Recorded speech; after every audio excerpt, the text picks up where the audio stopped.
नमस्ते। चलिए देखते हैं कोनिक सेक्शन। कोनिक सेक्शन के पहले आप various form of equation of line पढ़ चुके हैं। अब कोनिक सेक्शन देखते हैं। इस चैप्टर में हम पढ़ेंगे कोनिक सेक्शन। कोनिक सेक्शंस के फॉर्म में हम पढ़ेंगे circles, ellipse, parabola and hyperbola. इस सभी कर्व हम प्लेन और कोन के इंटरसेक्शन से प्राप्त करते हैं और इस कर्व का एप्लीकेशन वाइड रेंज में इस कर्व का एप्लीकेशन है। इस कर्व का एप्लीकेशन प्लैनेटरी मोशन में है, डिजाइन ऑफ टेलीस्कोप में है एंड एंटीनास में इसका प्रयोग किया जाता है।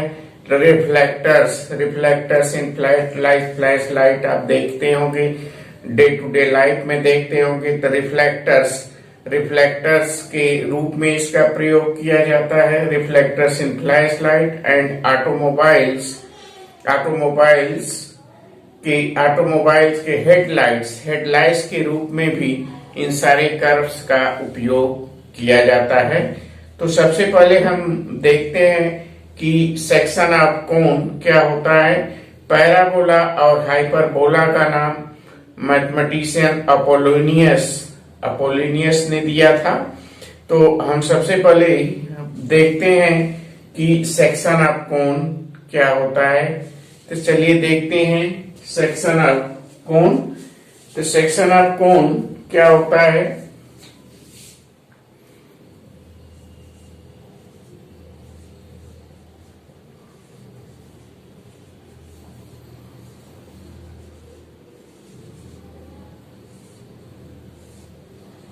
सेक्शन ऑफ कोन्स के लिए मान लीजिए हम कोई एक फिक्स लाइन सपोज करते हैं।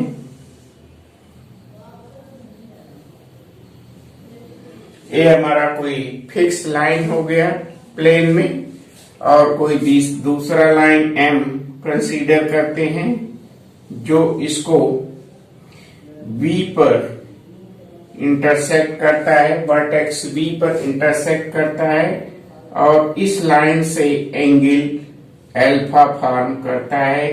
ये लाइन एम है।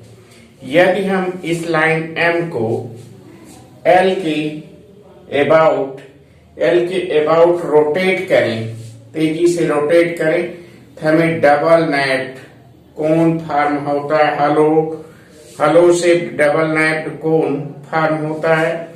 तो इस तरह से हमें एक डबल नैप्ड कोन फॉर्म होगा इस तरह से।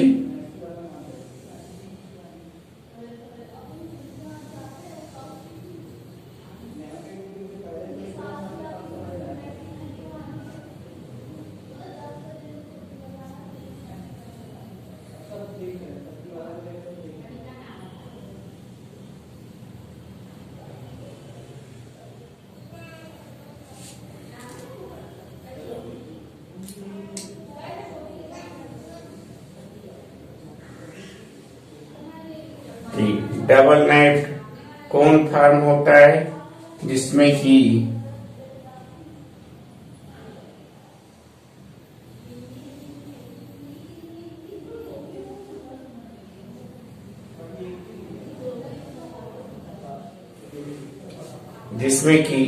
ए लाइन एल हमारा एक्सिस ऑफ लाइन है। ये लाइन हमारा एल है और ई एंगल अल्फा है। ए लाइन एम जिसको कि इस फिक्स लाइन के चारों तरफ हम रोटेट कराते हैं तेजी से, तो हमें डबल नाइफ्ड कोन फॉर्म होता है। और जब डबल नाइफ्ड शेप्ड कोन फॉर्म होता है तो हम इसको अपर नाइफ्ड कहते हैं।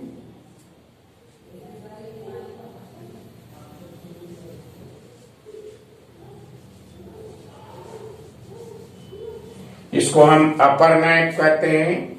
और इसको हम लोअर नाइफ कहते हैं। ये लोअर नाइफ है और ये अपर नाइफ है और M is the line of generator है। M is the line of generator है, इसको हम upper knife, lower knife and M is the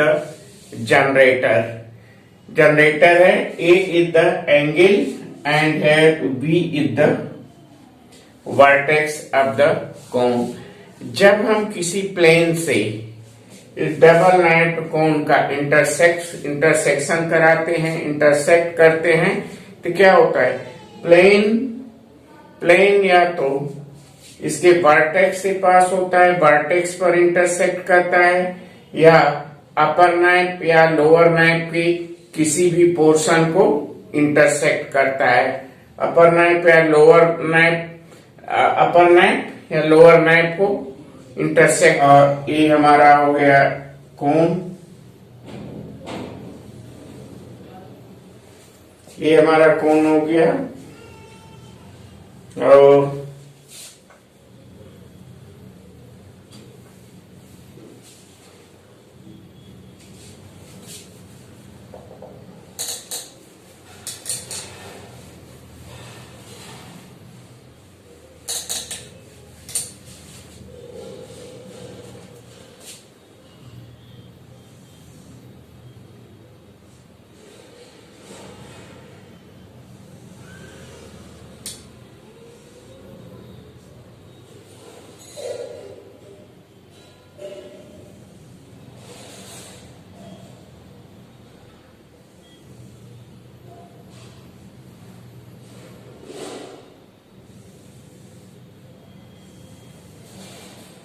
अगर इस कोन को हम देखें,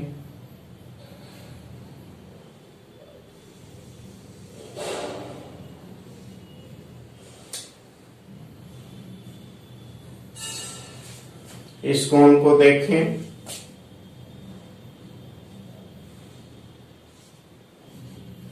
और हम एक प्लेन कंसीडर करते हैं जो उसको इंटरसेक्ट करे इस तरह से।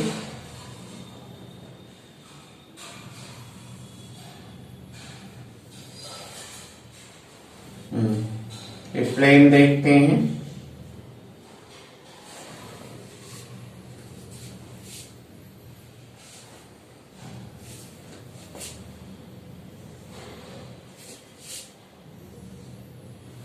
ये प्लेन, इस कोन का एंगल, एक कोन हो गया एंगल अल्फा फॉर्म कर रहा है, और ये एंगल हमारा हो गया बीटा। तो जो प्लेन और इसके बीच में जो बीटा और एंगल अल्फा है, ये हमारा हो गया प्लेन।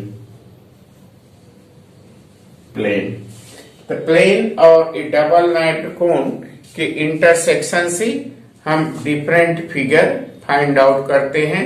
ये डिपेंड करता है प्लेन के पोजीशन पर। प्लेन डिफरेंट पोजीशन पर इसके नाइफ को इंटरसेक्ट करता है, तो हमें जो कर्व फाइंड आउट होता है उसमें circle, ellipse, parabola and hyperbola, इस तरह के कर्व हमें मिलते हैं। तो चलिए देखते हैं किस तरह से कर्व हम फाइंड आउट करते हैं। जैसे सबसे पहले अगर हम मान लीजिए हमें जो कर्व फाइंड आउट होता है circle, ellipse, parabola and hyperbola, तो ये किस तरह से कर्व हमें मिलता है। मान लीजिए when plane cuts the knife of the cone, अगर नाइफ ऑफ द कोन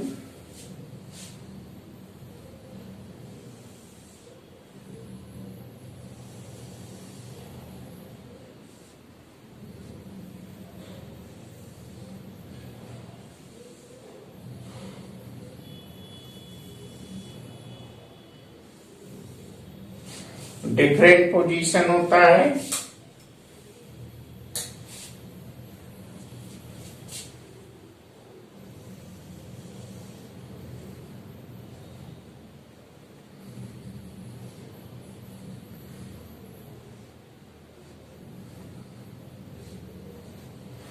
अगर प्लेन प्लेन इसको राइट एंगल पर कट करता है, अगर बीटा 90 डिग्री पर एंगल कट करता है इस तरह से,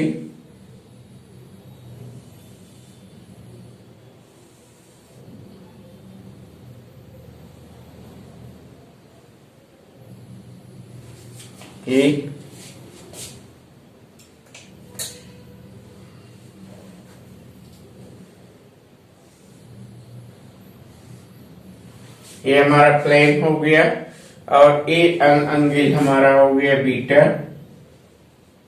और ए एंगल हो गया हमारा alpha.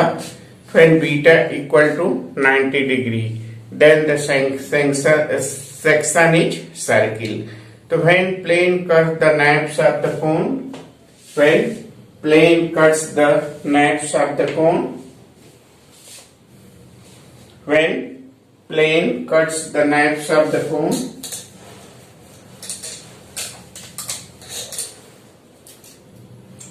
first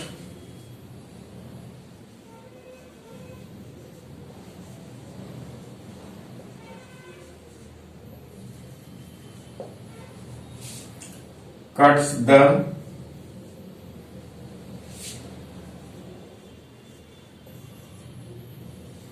naps of the cone. When plane cuts the naps of the cone, first है डिपेंड करता है पोजीशन पर, when beta equal to 90 degree. तो जब प्लेन 90 डिग्री पर कट करता है, प्लेन 90 डिग्री पर नाइफ को कट करता है, तो सेक्शन जो हमें मिलता है वो किस तरह से सेक्शन मिलता है, the section is a circle. जो यहाँ हमें सेक्शन मिलता है इस तरह का जो हमें शेप मिलता है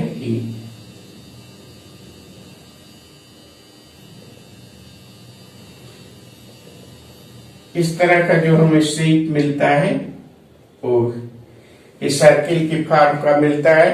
तो the section is a circle. तो यहाँ सेक्शन क्या हो जाएगा,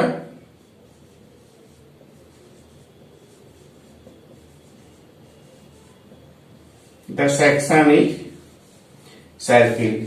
तो इस फिगर में देखिए बीटा 90 डिग्री पर बीटा और लाइन ऑफ एक्सेस अब कोण के बीच में जो एंगल है वो 90 डिग्री है।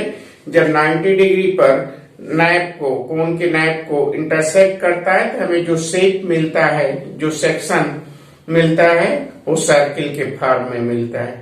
ठीक, और उसी तरह से जब बीटा लेस देन 90 डिग्री होता है, जब इस पोजीशन में होता है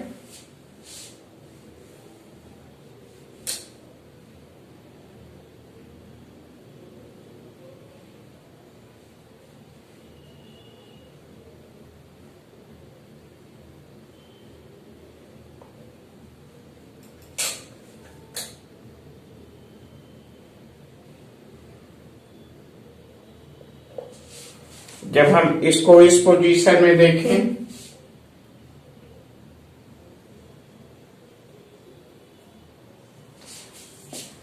दूसरा फिगर देखते हैं।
जब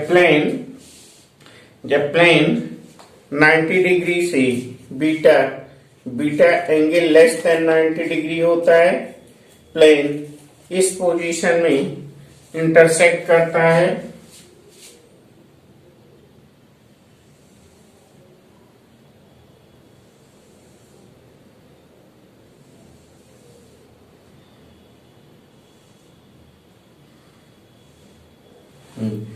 तो जब यहाँ एंगल ए है हमारा बीटा और ए है हमारा एंगल अल्फा, तो जब beta is less than 90 degree तो ये जो सेक्शन हमें मिलता है, ये जो हमें सेक्शन मिलता है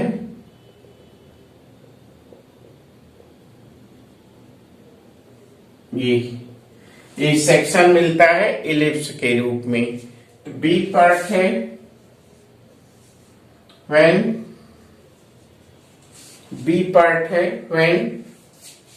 alpha is less than beta is less than 90 degree, then section is ellipse. The section is ellipse. पहले सर्किल हमें मिला, फिर दो अगर हम बीटा का पोजीशन चेंज कर देते हैं, प्लेन चेंज कर देते हैं, बीटा एंगल चेंज कर सकते हैं, तो दो जो सेक्शन हमें मिलता है वो इलिप्स के फॉर्म में मिलता है। ठीक, और अगर बीटा अल्फा के इक्वल होता है इस तरह से, तो जो सेक्शन हमें मिलता है सी कंडीशन है। अगर पोजीशन हम प्लेन का चेंज कर देते हैं,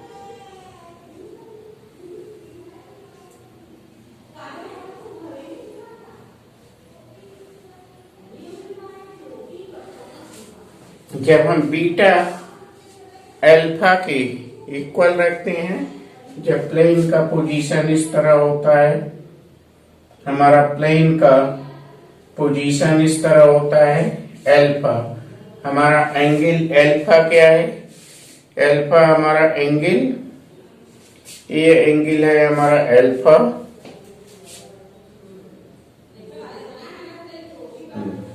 और जब बीटा अल्फा के इक्वल होता है इस पोजीशन में,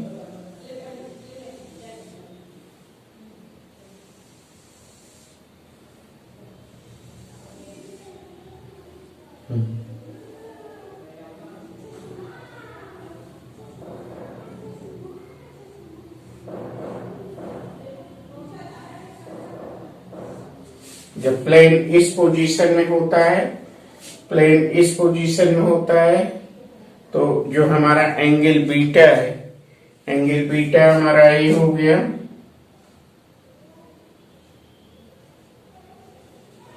ये एंगल बीटा हो गया। जब angle beta less than alpha होता है, when beta equal to alpha, sorry, जब बीटा अल्फा के इक्वल होता है, तो जो सेक्शन हमें मिलता है वो इस तरह से हमें सेक्शन मिलता है पैराबोला की शेप का, तो पैराबोला का शेप मिलता है। तो सी हो गया when beta is less than 90 degree, when beta is equal to alpha, ये हो गया when beta is equal to alpha, then the section is parabola.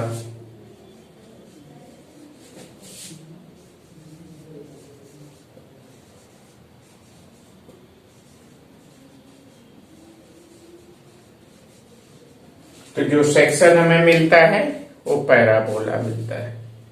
ठीक, the section is parabola and if beta is less than alpha, तो third condition हो गया जब beta is less than alpha, जब इस पोजीशन में कर्व होता है हमारा।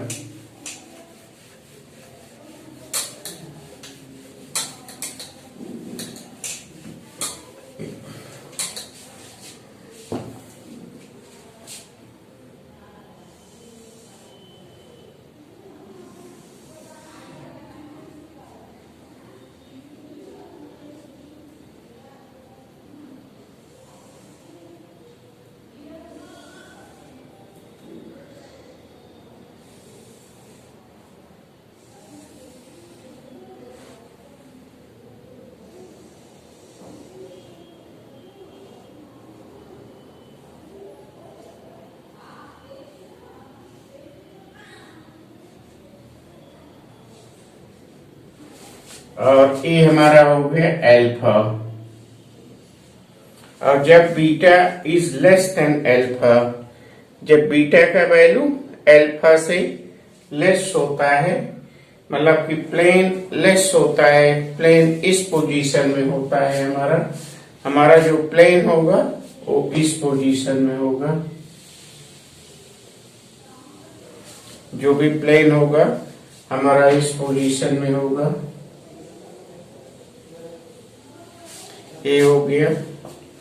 और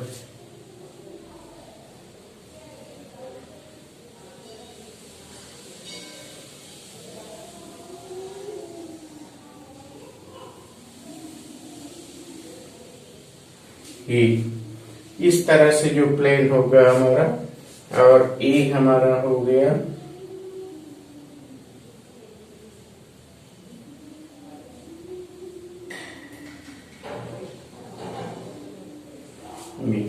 तो व्हेन बीटा, ए एंगल हो गया बीटा, तो ए एंगल हो गया हमारा बीटा,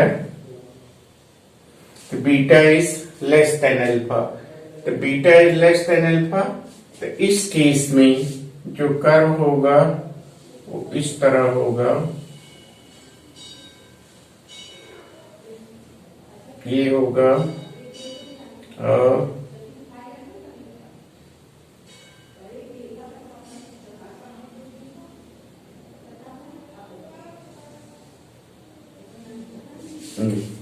एक कर्व हमें फाइंड आउट होगा, तो जो बीटा होगा वो इस पोजीशन में हमें कर्व फाइंड आउट होगा इस तरह से।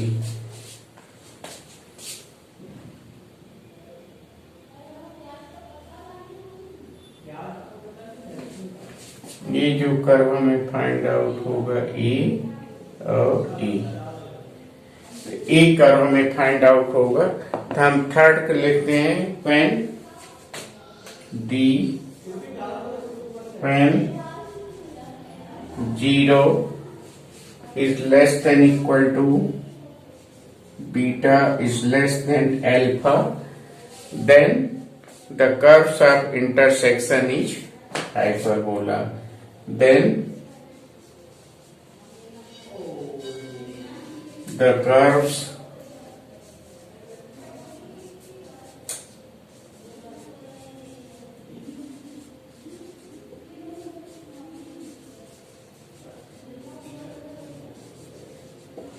हाइपरबोला, तो जो हमें कर्व फाइंड आउट होगा वो हाइपरबोला के शेप का कर्व मिलेगा इस तरह से। जो कर्व हमें फाइंड आउट होगा वो हाइपरबोला के शेप में मिलेगा इस तरह से। ये कर्व हमें मिलेगा वो हाइपरबोला के शेप में मिलेगा। ये कर्व इंटरसेक्ट कर रहा है प्लेन ए, तो ए हाइपरबोला का शेप हो गया है। जो कर्व हमें मिलेगा इस तरह से हाइपरबोला के शेप, ठीक। तो दो कर्व हमें मिलेगा ए हाइपरबोला के शेप में मिलेगा। तो ए रहा हमारा आज का कोनिक सेक्शन, ठीक। तो कोनिक सेक्शन यही है। अब हम सर्किल के विषय में तो आप पढ़ चुके हैं। Next now we see the ellipse, ठीक। तो ये सिंपल सा है कोनिक सेक्शन, जो भी कर्व्स हमें फाइंड आउट हुआ है, circles, ellipse, parabola and hyperbola, ये सभी प्लेन और कोन के इंटरसेक्शन से ही प्राप्त हुआ है। इसलिए हम इसको कॉनिक सेक्शन या सिंपली इसको कॉनिक्स भी कहते हैं। ठीक है, थैंक यू।